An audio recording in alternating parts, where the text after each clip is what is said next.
इसको स्टार्ट करने से पहले मैं ये बता दूं कि ये जो यूनिट है ये बहुत ही कॉम्प्लिकेटेड यूनिट है और ये वाली भी यूनिट बहुत कॉम्प्लिकेटेड है। कॉम्प्लिकेटेड इन द सेंस कि आपको पढ़ना ज़्यादा है इसमें। देखो कितने कितने सारे पेजेस का है ये, है ना, 27 से 41 पेजेस तक का। लेकिन यहाँ से आता ज़्यादा कुछ खास नहीं है हमारे एग्जाम में। हमारे एग्जाम में जितना आता है वो मैं बहुत शॉर्ट एंड क्रिस्प तरीके से आपको बता दूँ। मेरे पास एक और इंपॉर्टेंट चीज़ है जो कि ये मैंने बचा के रखा है। मैं हर वीडियोस में आपके लिए बहुत इंपॉर्टेंट चीज़ लेके आऊँगी। जो भी आखिर तक रुकेगा डेफिनेटली उसी को मिलने वाली है ये चीज़ें। तो देखो चलो बिना बकवास करे अपन स्टार्ट करते हैं 22 पेज नंबर पे। सो ये रहा, चलो अपन स्टार्ट करते हैं। देखो इसका नाम है चैप्टर 3 कंसेप्ट ऑफ कॉन्स्टिट्यूशन। तो यहाँ पे जितनी चीज़ें लिखी हैं सारी फालतू की हैं, कुछ खास हमारे एग्जाम के रेलेवेंट है नहीं। मेनली यहाँ से है क्वालिटीज़। तो देखो कॉन्स्टिट्यूशन में क्या क्या क्वालिटीज़ है ना। तो देखो एक तो ब्रेविटी हो गया, देन क्लैरिटी हो गया, डिफाइननेस हो गया, ठीक है, कॉम्प्रीहेंसिवनेस हो गया, सुटेबिलिटी हो गया, स्टेबिलिटी हो गया। ये सारी अच्छी अच्छी चीज़ें। तो ये जो है बेसिक सी चीज़ें हैं, ये आप सबको पता होती है, बस थोड़ा सा ये देख लेना है अपने को। उसके बाद ये क्लासिफिकेशन, देखो एक आता है इवॉल्व्ड एंड इनएक्टेड, इसको अपन देख लेंगे थोड़ा डिटेल में। फिर ये रिटन एंड अनरिटन देख लेंगे। उसके बाद यहाँ जो है रिजिड एंड फ्लेक्सिबल देख लेंगे, फेडरल एंड यूनिटरी देख लेंगे, देन प्रोसीजर एंड पर्सपेक्टिव क्या होता है वो देखेंगे, देन कॉन्स्टिट्यूशन एंड कॉन्स्टिट्यूशनलिज्म में क्या अंतर होता है हम वो भी देखेंगे। ये सारे पॉइंट्स हैं, लेकिन इसमें हमको सिर्फ इसी पॉइंट पे ध्यान देना है। उसके बाद ये डेफिनेशंस उतनी इंपॉर्टेंट यहाँ पे है नहीं। उसके बाद हमारा ये चैप्टर कंप्लीट हो जाएगा। ठीक है, तो चलो स्टार्ट करते हैं। देखो ब्रेविटी का मतलब होता है जो कॉन्स्टिट्यूशन है ना उसमें फालतू की चीज़ें नहीं लिखनी चाहिए, अनवांटेड प्रोविजंस नहीं होने चाहिए, एकदम प्रिसाइज यानी कि अप टू द पॉइंट होना चाहिए। जैसे मैं वीडियोस बना रही हूँ एकदम अप टू द पॉइंट वैसे ही होनी चाहिए, फालतू की बकवास नहीं होनी चाहिए, लेंथी बनाने का कोई मतलब नहीं है। नेक्स्ट आता है क्लैरिटी, जो भी चीज़ उसमें लिखी हुई है जितने भी टर्म्स वो सब स्पेसिफिक होने चाहिए एकदम, है ना, बिल्कुल ऐसे कि आपको एकदम जल्दी से अंडरस्टैंड हो जाए। नेक्स्ट आता है डिफाइननेस, बहुत ही डिफाइंड वे में हर चीज़ की डेफिनेट मीनिंग होती है प्रोविजंस में, एम्बिग्विटी और डिफरेंसेस मीनिंग नहीं होती है ना, और अगर हो तो उसके जज जो है वो उसका इंटरप्रिटेशन करते हैं। नेक्स्ट आता है कॉम्प्रीहेंसिवनेस, यानी कि बहुत ही ज़्यादा विस्तार में लिखना, जैसे फंडामेंटल राइट्स हो गया, ड्यूटीज़ हो गया, ये सबको विस्तार में लिखा गया है। नेक्स्ट आता है सुटेबिलिटी, यानी कि ये रिफ्लेक्ट करेगा नीड्स एंड एस्पिरेशंस हमारे कंट्री के लोगों की, जैसे सोशो कल्चरल जो भी सिचुएशंस है हमारी कंट्री की उसके सुटेबल होगा, है ना, इकोनॉमिक पॉलिटिकल इन सारी कंडीशंस के हिसाब से हमारा कॉन्स्टिट्यूशन बनेगा। नेक्स्ट आता है स्टेबिलिटी, यानी कि ऐसा कॉन्स्टिट्यूशन हो जो कि बहुत लंबे समय तक चलता रहे, है ना, और लोग उसको ओबीडियंट भी करें।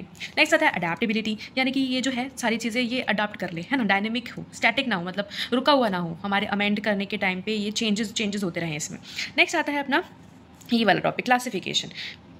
देखो ये जितना भी हम पढ़ रहे हैं ना इस वाली यूनिट पे इतना खास इंपॉर्टेंट नहीं है, बट जितना भी इंपॉर्टेंट है वो मैं सब इस वीडियोस में, इतनी छोटी सी वीडियो बनेगी उसमें बताती जाऊंगी फटाफट। जितना मैं बताऊंगी सिर्फ उतना सुनना, दोबारा इस वीडियो को ही देख लेना, बट दोबारा आके इस बुक को रीड मत करना, क्योंकि यहाँ से आपके जो क्वेश्चंस बनेंगे वो सिर्फ मेरे बोलने पर जो मैं बता रही हूँ सिर्फ वहीं से बनेंगे, उससे ज़्यादा कहीं और से नहीं बनेंगे। जो जितना मैं बता रही हूँ सिर्फ उतना ही करना है आपको, ठीक है, ज़्यादा जो है आप एक्स्ट्रा अपनी इन्फॉर्मेशन दिमाग में रखने का कोई मतलब नहीं है।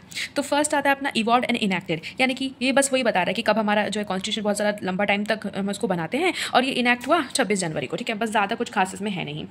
उसके बाद अनरिटन एंड रिटन, यानी कि कुछ कॉन्स्टिट्यूशन होते हैं जो कि लिखे रहते हैं, कुछ होते हैं अनरिटन लिखे रहते हैं, ठीक है। जो कॉन्स्टिट्यूशन जो है ना उनको जैसे कि लिखते हैं तो उसको कोडिफाइड कॉन्स्टिट्यूशन बोलते हैं, और ऐसे कॉन्स्टिट्यूशन कौन से है, यूएसए है, कनाडा है, जापान है, फ्रांस है, इवन इंडिया भी गुड एग्जाम्पल है, ठीक है। जबकि जो अनरिटन भी कॉन्स्टिट्यूशन होते हैं जिसमें सबसे ज़्यादा इंपॉर्टेंट आता है यूके। देखो अनरिटन मतलब क्या कि कुछ स्टैट्यूट्स या जुडिशियल डिसीजन जो भी होते हैं, कन्वेंशंस प्रैक्टिसेस जो वहाँ पे करते आ रहे होते हैं, तो वो थोड़ा बहुत लिखा रहता है वहीं पे, है ना, तो उसी को अनकॉडिफाइड कॉन्स्टिट्यूशन भी बोलते हैं। यूके हो गया, न्यूजीलैंड हो गया, आयरलैंड हो गया, ठीक है, ये सारे एग्जाम्पल्स एग्जाम में पूछे जा सकते हैं। नेक्स्ट आता है रिजिड एंड फ्लेक्सिबल। देखो कुछ कॉन्स्टिट्यूशंस होते हैं रिजिड एंड फ्लेक्सिबल, हम कैसे बोलते हैं उसको, देखो रिजिड मतलब कि एकदम कठोर, और फ्लेक्स मतलब जैसे पत्थर होते हैं ना वैसे कठोर, बट फ्लेक्सिबल का मतलब होता है जो लचीला होता है, ठीक है। अब ऐसे ध्यान रखो कि रिजिड का मतलब होता है जो हमारे पैर की बोन्स रहती है बहुत रिजिड रहती है, लेकिन हमारे कान की जो बोन्स रहती है या फिर नोज़ की जो बोन रहती है थोड़ी फ्लेक्सिबल रहती है, ठीक है, मुड़ती है। तो देखो इसमें किस बेस में बोला है कि हम जो कॉन्स्टिट्यूशन जो है हम उसको चेंज कर पाए, नहीं अमेंड कर पाए। तो अगर हम उसको अमेंड कर पा रहे हैं अच्छे से तो that means that is flexible, लेकिन अगर हम इसको अमेंड नहीं कर पा रहे हैं तो दैट इज रिजिड। तो हमारा कॉन्स्टिट्यूशन क्या है, नीदर रिजिड नॉर फ्लेक्सिबल। ये हमारा सिंथेसिस है दोनों चीज़ें का, फ्लेक्सिबल भी है रिजिड भी है। तो हम डीप में और तब देखेंगे जब हम अमेंडमेंट्स पढ़ेंगे, ठीक है। नेक्स्ट आता है फेडरल एंड यूनिटरी। फेडरल का मतलब क्या होता है कि स्टेट्स जो रहते हैं स्टेट्स को भी पावर दे रही हैं और यूनिटरी को भी पावर दी हुई है, ठीक है, that is a federal and unitary, है ना। और यूनिटरी का मतलब क्या होता है जब सिर्फ सेंटर के पास ज़्यादा पावर होती है, ठीक है। तो फेडरल कॉन्स्टिट्यूशन की कुछ प्रेवलेंट कहाँ पे, USA, Switzerland, Australia, Canada, Russia, Brazil और कुछ और स्टेट्स, ठीक है, ये याद रखना ये कहाँ पे है। यूनिटरी की बात करें तो कहाँ आता है, UK, France, Japan, China, Italy, Norway and other states. ये ना क्वेश्चन ऐसे बना के पूछ सकते हैं कि बताओ इसमें से कौन से फेडरल कॉन्स्टिट्यूशन है और कौन सी यूनिटरी कॉन्स्टिट्यूशन है, ठीक है ना। अब आता है इंडियन कॉन्स्टिट्यूशन क्या है, तो दोनों है, ठीक है। हमको उसको बोलते हैं क्या, क्वाजी फेडरल और केसी वाले। देखो नॉर्मल के टाइम पे तो हमारा कॉन्स्टिट्यूशन फेडरल रहता है, लेकिन जब हमारा इमरजेंसी लग जाती है ना तो वो यूनिटरी बन जाता है। नेक्स्ट बात करते हैं प्रोसीजर एंड पर्सपेक्टिव। देखो जो हमारा कॉन्स्टिट्यूशन है ना, इसमें काफ़ी सारा ना प्रोसीजर्स वगैरह दी गई हैं कि किस तरीके से हमारा जो कॉन्स्टिट्यूशन है वो रन करेगा एंड कैसी प्रोसेस वगैरह होगी। प्रिस्क्रिप्टिव यानी कि काफ़ी चीज़ें बताई गई हैं कि किस हिसाब से हमको काम करना है, ठीक है। जैसे कि broad consensus on common societal goals and the public authorities must strive to achieve, ये सब चीज़ें प्रिस्क्राइब करी गई हैं, ठीक है। तो ये बताया गया है। नेक्स्ट आता है हमारा सबसे important topic, that is constitutionalism and constitutional government. तो देखो यहाँ पे क्या है कि एक कंट्री जो होती है have constitution but not necessary constitutionalism. देखो एक कंट्री है जिसके पास कॉन्स्टिट्यूशन है, ठीक है, बट दूसरी कंट्री है जिसके पास कॉन्स्टिट्यूशन है ना, बट ज़रूरी नहीं है कि दोनों ही कॉन्स्टिट्यूशनलिज्म हो, ठीक है। देखो मैं अच्छे से बताती हूँ, ध्यान से इस बात को सुनना, ठीक है। एक कंट्री है, सपोज़ करो हमारा कोई भी कंट्री मान लो, सपोज़ वहाँ पे डिक्टेटरशिप है। अब उस डिक्टेटरशिप, सपोज़ करो कि आप जर्मनी चले गए, वहाँ पे डिक्टेटरशिप है। जर्मनी में जो हिटलर था ना, आपका हेड था, मतलब कंट्री का पूरा हेड था। और उस हिटलर ने क्या किया, अपना एक ना कुछ लॉ वॉ लिख के एक बुक बना ली और बोला कि ये हमारा संविधान है। तो अपन जब वो पूछेंगे कि जर्मनी क्या है, तो अपन बोलेंगे कि यार वो तो कॉन्स्टिट्यूशन है वहाँ पे, है ना। तो वो आपसे पूछे कि क्या कॉन्स्टिट्यूशनलिज्म है, तो नहीं। क्यों? क्योंकि हमने जो है उस पर वो पार्टिसिपेट नहीं किया, है ना। Said to have a constitution but not constitutionalism. जब हर चीज़ जो है कॉन्स्टिट्यूशन के हिसाब से चल रही हो, ना कि किसी डिक्टेटर के हिसाब से, that is the meaning of constitutionalism. बाकी सारे ये जो पॉइंट्स है वो फालतू है, एक बार रीड दे सकते हो, बाकी कुछ खास इंपॉर्टेंट का है नहीं। उसके बाद ये डेफिनेशंस भी कुछ खास इंपॉर्टेंट की है नहीं। बट मेरे पास एक और इंपॉर्टेंट चीज़ है जो कि ये मैंने बचा के रखा है। मैं हर वीडियोस में आपके लिए बहुत इंपॉर्टेंट चीज़ लेके आऊँगी, जो भी आखिर तक रुकेगा डेफिनेटली उसी को मिलने वाली है ये चीज़ें। तो देखो सबसे पहले स्टार्ट करते हैं कि वे सारे लॉज हैं जो कि हमेशा यूजीसी नेट एग्जामिनेशन में पूछे जाते हैं, ठीक है। Laws and act for social change and national unity. तो देखो कुछ एक्ट्स है welfare of women and empowerment of women के लिए। तो ये ना क्रोनोलॉजिकली वाइज पूछा जा सकता है कि बताओ पहले कौन सा आया, बाद में कौन सा आया। तो मैंने सारे क्रोनोलॉजिकली वाइज जो है इसको जमा दिए हैं, ठीक है। ये देखो सारे जो है, जैसे एक्ट प्रोवाइडेड इन्वायरमेंट के लिए है ना, consolidation on reorganisation with in the country of economic integration के लिए है, चेक्स एंड बैलेंसेस के लिए भी कुछ है, ठीक है। तो ये कुछ चीज़ें बहुत ही इंपॉर्टेंट हो जाती है। तो स्टार्ट करते हैं इसको। Act for the women and empowerment of women, फटाक से हो जाएगा कंप्लीट, बस सुनना है आपको, सुन के ही इसको याद हो जाता है। 3-4 बार सुनना तो ये फटाक से याद हो जाएगा। फर्स्ट आता है डाउरी प्रोविजन एक्ट 1961, सेकंड आता है protection of women from the domestic violence act 2005, फिर provision of child marriage act 2006, then आता है sexual harassment of women at work place prevention prohibition and redressal act 2013 का। Next आता है ये Muslim women act 2019 का।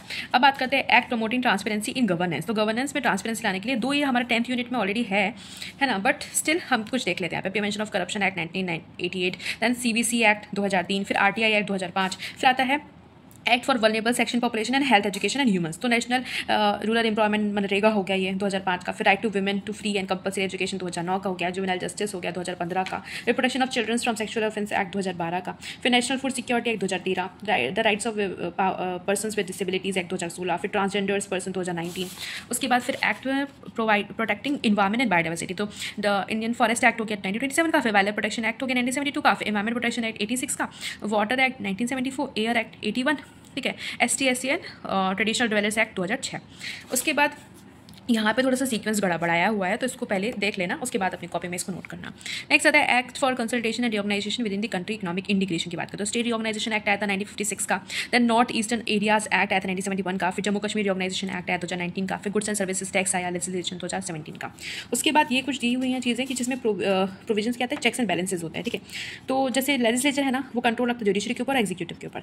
तो लेजिस्लेचर कैसे रखता है, तो कोई क्वेश्चन बन सकते हैं कि किस हिसाब से लेजिस्लेचर जो है वो जुडिशरी के ऊपर कमांड रखता है या एग्जीक्यूटिव के ऊपर कैसे करता है। तो देखो जो लेजिस्लेचर है ना, वो कभी भी इम्पीच या रिमूव कर सकता है जजेस को, अमेंड कर सकता है लॉ जो कि जुडिशरी ने उसको अल्ट्रा वायलेंस डिक्लेयर कर दिया, लेकिन लेजिस्लेचर क्या करेगा, उसको फिर से रिएक्ट करेगा और उसको फिर से जो है लॉ बना देगा।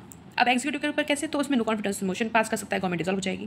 क्वेश्चन आवर होता है, 0 आवर होता है, इम्पीचमेंट हाउस ऑफ स्टेट से ये प्रेसिडेंट का भी जो है इम्पीचमेंट हो सकता है। उसके बाद एग्जीक्यूटिव कंट्रोल आ गया, तो उसमें जुडिशरी आ गया, मेक अपॉइंटमेंट्स ऑफ जजेस एंड अदर जजेस। फिर लेजिस्लेचर में कैसे कर सकता है, authority to make the rules for regulating their respective procedure and conduct of business subject to the provision of the constitutions, है ना। तो रूल्स फॉर ये सारे रूल्स बनाते हैं ना एग्जीक्यूटिव वगैरह अपने उस हाउस के लिए। फिर डेलीगेटेड लेजिस्लेचर भी रहता है, ठीक है। नेक्स्ट आता है अपना ये छोटा सा बचा हुआ है, जुडिशरी का कैसे कंट्रोल रहता है एग्जीक्यूटिव के ऊपर, तो जुडिशियल रिव्यू पता है ना, आर्टिकल 13, 32 और 2026। इसके कारण क्या होता है, अपना जो है जुडिशरी काम करती है।